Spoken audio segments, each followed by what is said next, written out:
साथियों नमस्कार, स्वागत, अभिनंदन एक बार फिर से मेरे YouTube चैनल पर। मैं आपका दोस्त राजेश शर्मा हाजिर हूँ एक बार फिर से आपके सामने। बाबू देवकीनंदन खत्री द्वारा रचित रहस्य और रोमांच से भरपूर एक जादुई और अद्भुत कहानी चंद्रकांता संतति खंड 1 भाग 4 का 6वां बयान लेकर के। तो साथियों आइए शुरू करते हैं 6वां बयान।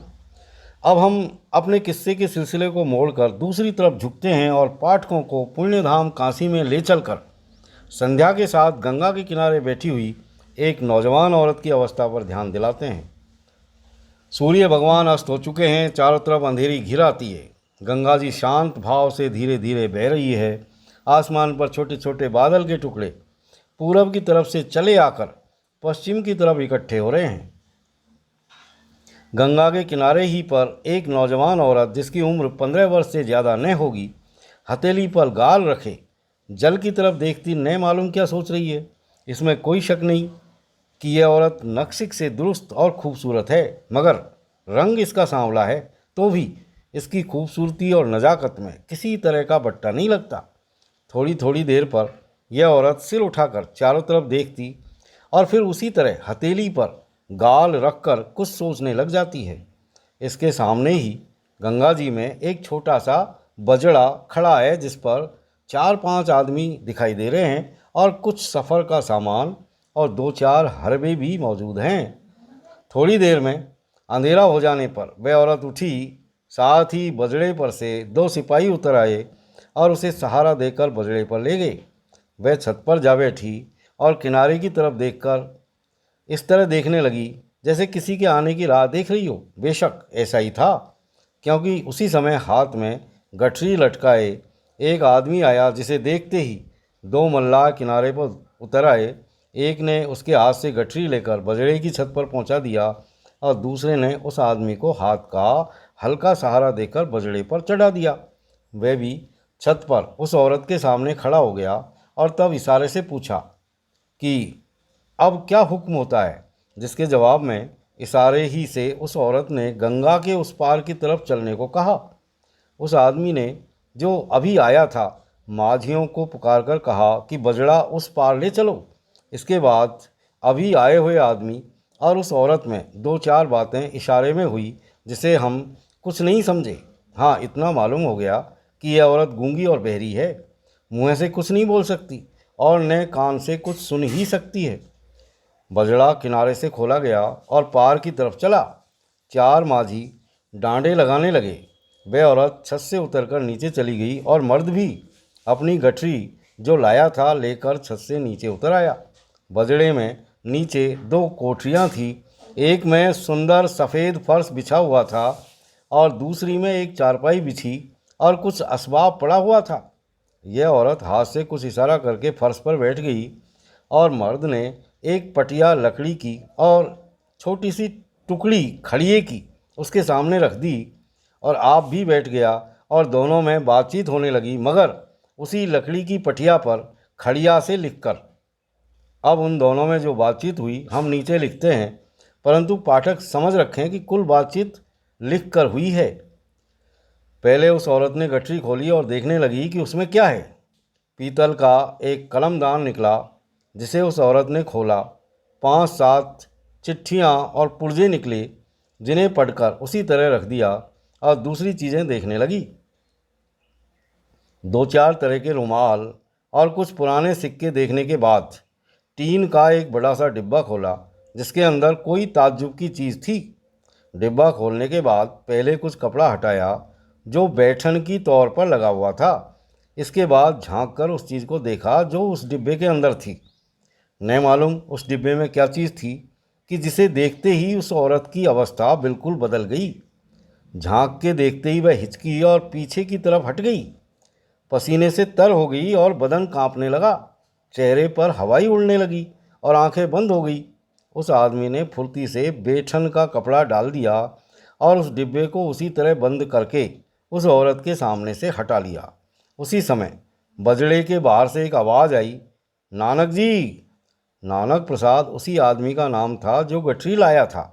उसका कद न लंबा और न बहुत नाटा था। बदन मोटा, रंग गोरा और ऊपर के दांत कुछ खुड़बुड़े से थे। आवाज़ सुनते ही वह आदमी उठा और बाहर आया। मल्लाहों ने डांड लगाना बंद कर दिया था और 3 सिपाही मुस्तैद दरवाजे पर खड़े थे। नानक एक सिपाही से, क्या है? सिपाही पार की तरफ इशारा करके, मुझे मालूम होता है कि उस पार बहुत से आदमी खड़े हैं। देखिए, कभी कभी बादल हट जाने से जब चंद्रमा की रोशनी पड़ती है तो साफ मालूम होता है कि वे लोग भी बहाव की तरफ हटे ही जाते हैं जिधर हमारा बजड़ा जा रहा है। नानक गौर से देखकर, हाँ ठीक तो है। सिपाही, क्या ठिकाना, शायद हमारे दुश्मन ही हों। नानक, कोई ताज्जुब नहीं। अच्छा, तुम नाव को बहाव की तरफ जाने दो, पार मत चलो। इतना कहकर नानक प्रसाद अंदर गया। तब तक औरत के भी हवास ठीक हो गए थे और वह उस टीन के डिब्बे की तरफ, जो इस समय बंद था, बड़े गौर से देख रही थी। नानक को देखकर उसने इशारे से पूछा, क्या है? इसके जवाब में नानक ने लकड़ी की पटिया पर खड़िया से लिखकर दिखाया कि पार की तरफ बहुत से आदमी दिखाई पड़ते हैं।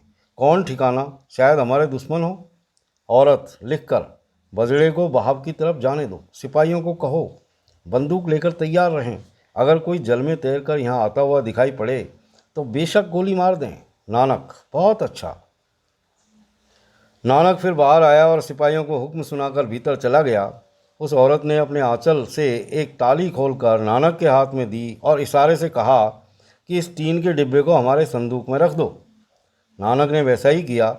दूसरी कोठरी में, जिसमें पलंग बिछा हुआ था और कुछ असबाब और संदूक रखा हुआ था, गया और उसी ताली से एक संदूक खोलकर वह टीन का डब्बा रख दिया और उसी तरह ताला बंद कर ताली उस औरत के हवाले की।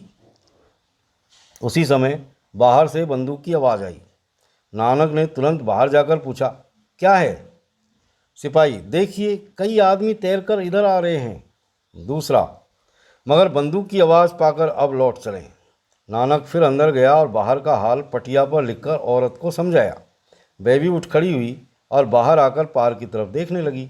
घंटा भर यूं ही गुजर गया और अब वे आदमी जो पार दिखाई दे रहे थे या तैरकर इस बजड़े की तरफ आ रहे थे, कहीं चले गए, दिखाई नहीं देते। नानक प्रसाद को साथ आने का इशारा करके वह औरत फिर बजड़े के अंदर चली गई और पीछे नानक भी गया। उस गठरी में और जो जो चीज़ें थी वह गूंगी औरत देखने लगी। 3-4 बेशकीमती मर्दाने कपड़ों के सिवाय और उस गठरी में कुछ भी न था। गठरी बांधकर एक किनारे रख दी गई और पटिया पर लिख लिख कर दोनों में बातचीत होने लगी। औरत, कलमदान में जो चिट्ठियाँ हैं वे तुमने कहाँ से पाई? नानक, उसी कलमदान में थी। औरत, और वह कलमदान कहाँ पर था? नानक, उसकी चारपाई के नीचे पड़ा हुआ था। घर में सन्नाटा था और कोई दिखाई नहीं पड़ा। जो कुछ जल्दी में पाया ले आया। औरत, खैर कोई हर्ज नहीं, हमें केवल उस टीन के डिब्बे से मतलब था। यह कलमदान मिल गया तो इन चिट्ठी पुर्जों से भी बहुत काम चलेगा। इसके अलावे और कई बातें हुई जिसके लिखने की यहाँ कोई ज़रूरत नहीं। पहर रात से ज़्यादा जा चुकी थी जब वह औरत वहाँ से उठी और क्षमादान जो जल रहा था बुझा अपनी चारपाई पर जाकर लेट गई। नानक भी एक किनारे फर्श पर सो रहा और रात भर नाव बेखटके चली गई। कोई बात ऐसी नहीं हुई जो लिखने योग्य हो। जब थोड़ी रात बाकी रही, वह औरत अपनी चारपाई से उठी और खिड़की से बाहर झांक कर देखने लगी। इसी समय आसमान बिल्कुल साफ था। चंद्रमा के साथ ही साथ तारे भी समयानुसार अपनी चमक दिखा रहे थे और 2-3 खिड़कियों की राह इस बजड़े के अंदर भी चांदनी आ रही थी। बल्कि जिस चारपाई पर वह औरत सोई हुई थी, चंद्रमा की रोशनी अच्छी पड़ रही थी। वह औरत धीरे से चारपाई के नीचे उतरी और उस संदूक को खोला जिसमें नानक का लाया हुआ टीन का डब्बा रखवा दिया था। डिब्बा उसमें से निकालकर चारपाई पर रखा और संदूक बंद करने के बाद दूसरा संदूक खोलकर उसमें से एक मोमबत्ती निकाली और चारपाई पर आकर बैठी रही। मोमबत्ती में से मोम लेकर उसने टीन के डिब्बे की दरारों को अच्छी तरह बंद किया और हर एक जोड़ में मोम लगाया जिसमें हवा तक भी उसके अंदर न जा सके। इस काम के बाद वह खिड़की के बाहर गर्दन निकालकर बैठी और किनारे की तरफ देखने लगी। 2 माझी धीरे धीरे डांड खे रहे थे। जब वे थक जाते तो दूसरे 2 को उठाकर उसी काम पर लगा देते और आप आराम करते। सवेरा होते होते वह नाव एक ऐसी जगह पहुंची जहाँ किनारे पर कुछ आबादी थी, बल्कि गंगा के किनारे ही एक ऊंचा शिवालय भी था और उतरकर गंगा जी में स्नान करने के लिए सीढ़ियाँ भी बनी हुई थी। औरत ने उस मुकाम को अच्छी तरह देखा और जब वह बजड़ा उस शिवालय के ठीक सामने पहुंचा, तब उसने टीन का डिब्बा जिसमें कोई अद्भुत वस्तु थी और जिसके सुराखों को उसने अच्छी तरह मोम से बंद कर दिया था, जल में फेंक दिया और फिर अपनी चारपाई पर लेट गई। यह हाल किसी दूसरे को मालूम नहीं हुआ। थोड़ी ही देर में वह आबादी पीछे रह गई और बजड़ा दूर निकल गया। जब अच्छी तरह सवेरा हुआ और सूर्य की लालिमा निकल आई, तो उस औरत के हुक्म के मुताबिक बजड़ा एक जंगल के किनारे पहुंचा। उस औरत ने किनारे किनारे चलने का हुक्म दिया। यह किनारा इसी पार का था जिस तरफ काशी पड़ती है या जिस हिस्से से बजड़ा खोलकर सफ़र शुरू किया गया था। बजड़ा किनारे किनारे जाने लगा और वह औरत किनारे के दरख्तों को बड़े गौर से देखने लगी। जंगल गुंजान और रमणीक था। सुबह के सुहावने समय में तरह तरह के पक्षी बोल रहे थे। हवा के झपेटों के साथ जंगली फूलों की मीठी खुशबू आ रही थी। वह औरत एक खिड़की में सिर रखे जंगल की शोभा देख रही थी। यकायक उसकी निगाह किसी चीज़ पर पड़ी, जिसे देखते ही वह चौंकी और बाहर आकर बजड़ा रोकने और किनारे लगाने का इशारा करने लगी। बजड़ा किनारे लगाया गया और वह गूंगी औरत अपने सिपाहियों को कुछ इशारा करके नानक को साथ लेकर नीचे उतरी। घंटे भर तक वह जंगल में घूमती रही। इसी बीच में उसने अपने ज़रूरी काम और नहाने धोने से छुट्टी पा ली और तब बजड़े में आकर कुछ भोजन करने के बाद उसने अपनी मर्दानी सूरत बनाई। चुस्त पायजामा, घुटने के ऊपर तक का चपकन, कमरबंद, सिर से बड़ा सा मुंडासा बांधा और ढाल, तलवार, खंजर के अलावा एक छोटी सी पिस्तौल जिसमें गोली भरी हुई थी कमर में छिपा और थोड़ी सी गोली बारूद भी पास रख बजड़े से उतरने के लिए तैयार हुई। नानक ने उसकी ऐसी अवस्था देखी तो सामने अड़कर खड़ा हो गया और इशारे से पूछा कि अब हम क्या करें। इसके जवाब में उस औरत ने पटिया और खड़िया मांगी और लिख लिख कर दोनों में बातचीत होने लगी। औरत, तुम इसी बजड़े पर अपने ठिकाने चले जाओ, मैं तुमसे आ करके मिल लूँगी। नानक, मैं किसी तरह तुम्हें अकेला नहीं छोड़ सकता। तुम खूब जानती हो कि तुम्हारे लिए मैंने कितनी तकलीफ़ उठाई है और नीचे से नीचे काम करने को तैयार रहा हूँ।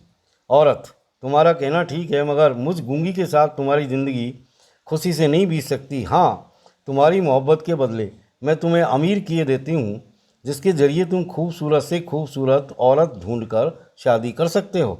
नानक, अफसोस, आज तुम इस तरह की नसीहत करने पर उतारू हुई और मेरी सच्ची मोहब्बत का कुछ ख्याल नहीं किया। मुझे धन दौलत की परवाह नहीं और न मुझे तुम्हारे गूंगी होने का रंज है। बस मैं इस बारे में ज़्यादा बातचीत नहीं करना चाहता। या तो मुझे कबूल करो या साफ जवाब दो, ताकि मैं इसी जगह तुम्हारे सामने अपनी जान देकर हमेशा के लिए छुट्टी पा जाऊं।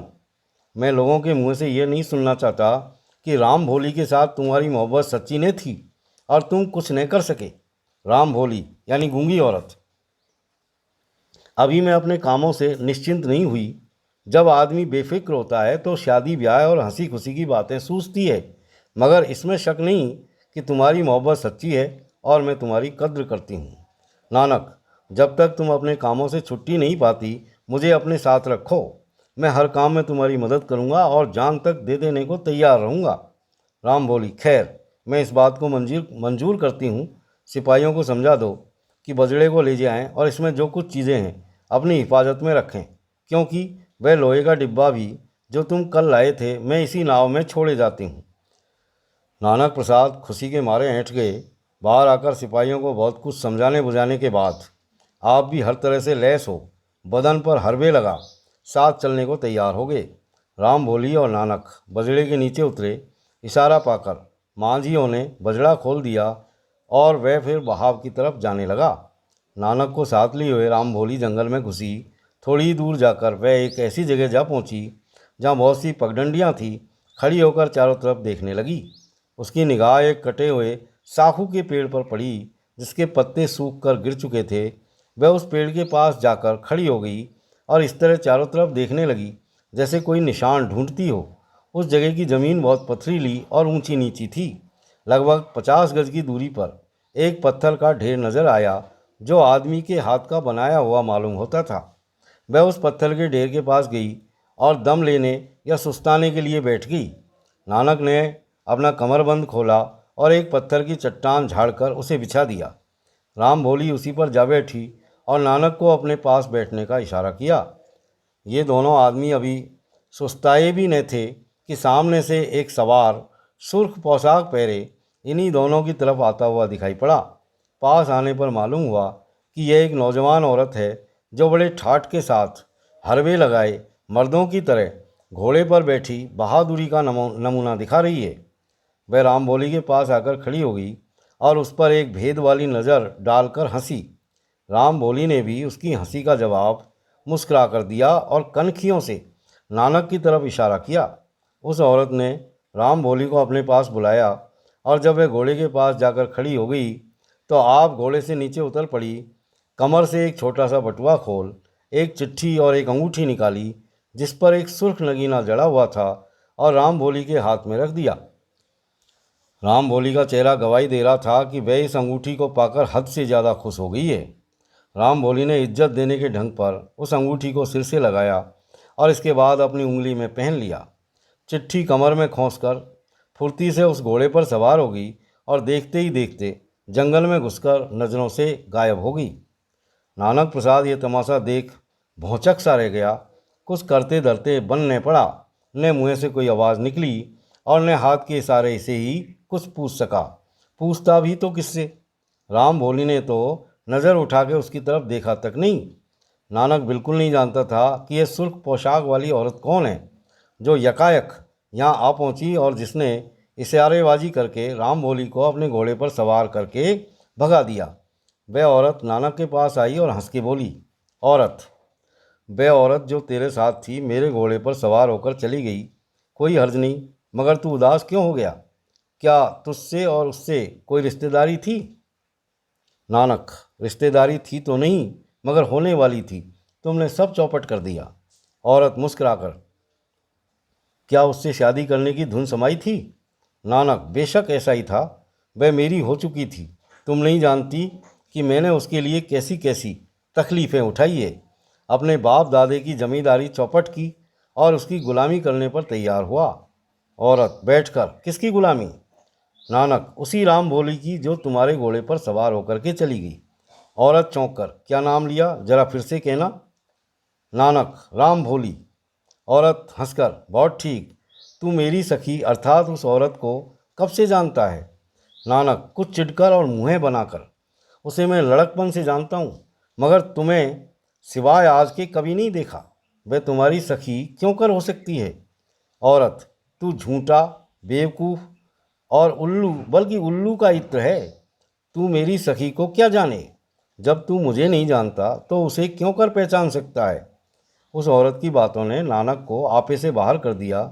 वह एकदम चिढ़ गया और गुस्से में आकर म्यान से तलवार निकाल करके बोला, नानक, कमबख्त औरत मुझे बेवकूफ़ बनाती है, जली कटी बातें कहती है और मेरी आंखों में धूल डालना चाहती है। अभी तेरा सिर काट के फेंक देता हूँ। औरत हंसकर, शाबाश, क्यों न हो, आप जवा मर्द जो ठहरे। नानक के मुँह के पास चुटकियाँ बजाकर, चेत ऐठा सिंह, जरा होश की दवा कर। अब नानक प्रसाद बर्दाश्त न कर सका और यह कहकर कि ले अपने किए का फल भोग, उसने तलवार का वार उस औरत पर किया। औरत ने फुर्ती से अपने को बचा लिया और हाथ बढ़ा नानक की कलाई पकड़ जोर से ऐसा झटका दिया कि तलवार उसके हाथ से निकलकर दूर जा कर के गिरी और नानक आश्चर्य में आकर उसका मुँह देखने लगा। औरत ने हंसकर नानक से कहा, बस इसी जमा मर्दी पर मेरी सखी से ब्याह करने का इरादा था, बस जा और हिंजड़ों में जाकर नाचा कर। इतना कहकर औरत हट गई और पश्चिम की तरफ रवाना हुई। नानक का क्रोध अभी शांत नहीं हुआ था। उसने अपनी तलवार जो दूर पड़ी हुई थी उठाकर म्यान में रख ली और कुछ सोचता हुआ, दांत पीसता हुआ उस औरत के पीछे चला। वह औरत इस बात से भी होशियार थी कि नानक पीछे से आकर धोखे में तलवार न मारे। वह कनखियों से पीछे की तरफ देखती जाती थी। थोड़ी दूर जाने के बाद वह औरत एक कुएं पर पहुंची जिसका संगीन चबूतरा एक पुरसे से कम ऊंचा न था। चारों तरफ चढ़ने के लिए सीढ़ियां बनी हुई थी। कुआं बहुत बड़ा और खूबसूरत था। वह औरत कुएं पर चली गई और बैठकर धीरे धीरे कुछ गाने लगी। समय दोपहर का था, धूप खूब निकली थी, मगर इस जगह कुएं के चारों तरफ न घने पेड़ों की ऐसी छाया थी और ठंडी ठंडी हवा आ रही थी कि नानक की तबीयत खुश हो गई। क्रोध, रंज और बदला लेने का ध्यान बिल्कुल ही जाता रहा। इस पर उस औरत की सुरीली आवाज़ ने और भी रंग जमाया। वह उस औरत के सामने जाकर बैठ गया और उसका मुँह देखने लगा। 2 ही 3 तान लेकर वह औरत चुप हो गई और नानक से बोली, औरत, अब तू मेरे पीछे पीछे क्यों घूम रहा है? जहाँ तेरा जी चाहे जा और अपना काम कर, व्यर्थ समय क्यों नष्ट करता है? अब तुझे तेरी राम बोली किसी तरह नहीं मिल सकती, उसका ध्यान अपने दिल से दूर कर दे। नानक, राम बोली झक मारेगी और मेरे पास आएगी। वह मेरे कब्जे में है। उसकी एक ऐसी चीज़ मेरे पास है जिसे वह जीते जी कभी नहीं छोड़ सकती। औरत हंसकर, इसमें कोई शक नहीं कि तू पागल है। तेरी बातें सुनने से हंसी आती है। खैर, तू जाने, तेरा काम जाने, मुझे इससे क्या मतलब। इतना कहकर उस औरत ने कुएं में झांका और पुकार कर कहा, कूपदेव, मुझे प्यास लगी है, जरा पानी तो पिलाना। औरत की बात सुनकर नानक घबराया और जी में सोचने लगा कि यह अजब औरत है, कुएं पर हुकूमत चलाती है और कहती है कि मुझे पानी पिला। यह औरत मुझे पागल कहती है, मगर मैं इसी को पागल समझता हूँ। भला कुआं इसे क्यों कर पानी पिलावेगा? जो हो, मगर यह औरत खूबसूरत है और उसका गाना भी बहुत ही उम्दा है। नानक इन बातों को सोच ही रहा था कि कोई चीज़ देखकर चौंक पड़ा, बल्कि घबराकर उठ खड़ा हुआ और कांपते हुए तथा डरी हुई सूरत से कुएं की तरफ देखने लगा। वह एक हाथ था जो चांदी के कटोरे में साफ और ठंडा जल लिए हुए कुएं के अंदर से निकला था, और इसी को देखकर नानक घबरा गया था। वह हाथ किनारे आया, उस औरत ने कटोरा ले लिया और जल पीने के बाद कटोरा उसी हाथ पर रख दिया। हाथ कुएं के अंदर चला गया और वह औरत फिर उसी तरह गीत गाने लगी। नानक ने अपने जी में कहा, नहीं नहीं, यह औरत पागल नहीं, बल्कि मैं ही पागल हूँ, क्योंकि इसे अभी तक नहीं पहचान सका। बेशक यह कोई गंधर्व या अप्सरा है, नहीं नहीं, देवनी है जो रूप बदल कर आई है। अभी तो इसके बदन में इतनी ताकत है कि मेरी कलाई पकड़ और झटका देकर इसने तलवार गिरा दी, मगर राम बोली से इसका परिचय कहाँ हुआ। गाते गाते यकायक वह औरत उठ खड़ी हुई और बड़े जोर से चिल्लाकर उसी कुएं में कूद पड़ी। तो साथियों, यहाँ अब 6वां बयान समाप्त होता है और अगले बयान में यानी 7वें बयान में हम देखेंगे कि इस औरत का जो कुएं में कूद गई उसका क्या होता है। राम भोली क्या वास्तव में राम भोली है या कोई और है या कोई और शख्सियत है, और नानक जी जो राम भोली के दीवाने हैं, क्या उनको राम भोली मिलती है या नहीं मिलती है, या उनको और कोई धोखे खाने पड़ते हैं। तो साथियों, इन सब चीज़ों को जानने के लिए आप बने रहें मेरे साथ और देखें मेरा next video. Till then keep watching my videos. Have a nice time. Thank you very much.